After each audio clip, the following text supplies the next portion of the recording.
aadiyaad assalaamu calaykum waraxmatullaahi tacaala wabarakaatuh dhammaantiin ku aadan salaamay islaam kadib caawa waxaa qaadanaynaa sheekadeenii 23aad ee luuqadda talyaaniga.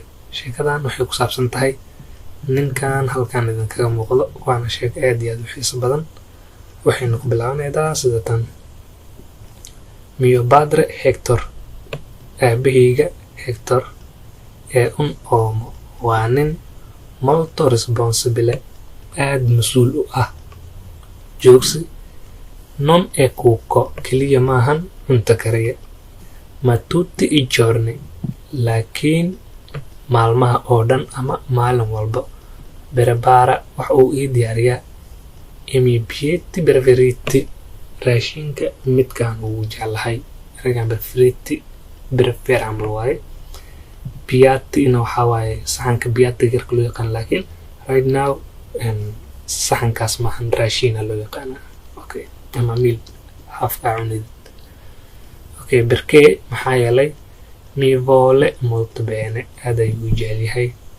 mio padre aabahayga ee il migliore wuu wanaagsan yahay.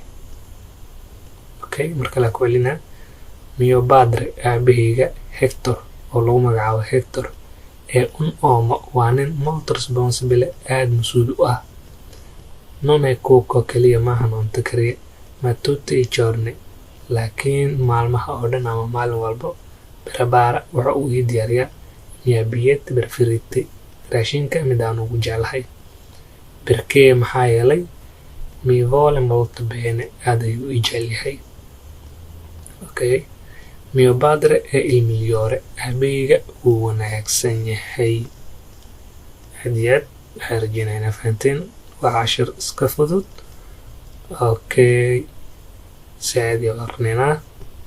mio padre Hector è un uomo molto responsibile, non è cuoco ma tutti i giorni prepara i miei piatti preferiti perché mi vuole molto bene. mio padre è il migliore. okay, Soomaaliya ku aqrinaa. aabahayga Hector waa nin aad mas-uul u ah, keliya maahan cunto kariya, laakiin maalin walba waxa uu ii diyaariyaa raashinka midkaan ugu jeclahay. maxaa yeelay aad ayuu ii jecel yahay.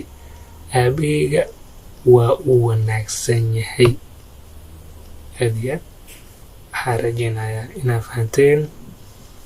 Hector waa magaciisa. oomo waa nin responsibile, waxay ka timaaday responsible.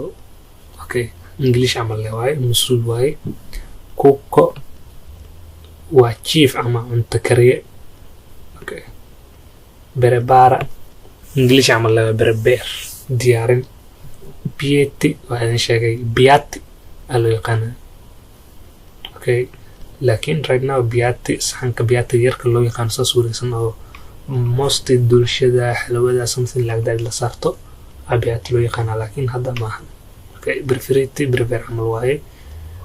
mi vuole wuu i jecel yahay camal waa vuole, eragan rabitaan camal mararka qaar waa loo isticmaala, laakiin hadda waxaa loo adeegsanaa mi vuole molto bene, aad ayuu i jecel yahay. okay, migliore wanaag ama wanaagsan. waxaan rajeynayaa inaad fahanteen. waxaa idin leeyahay commentiga kusoo qor haddii aad fahantay, haddii aad fahmin soo qor, ma fahmin waan idin salaamaya. ciao ciao.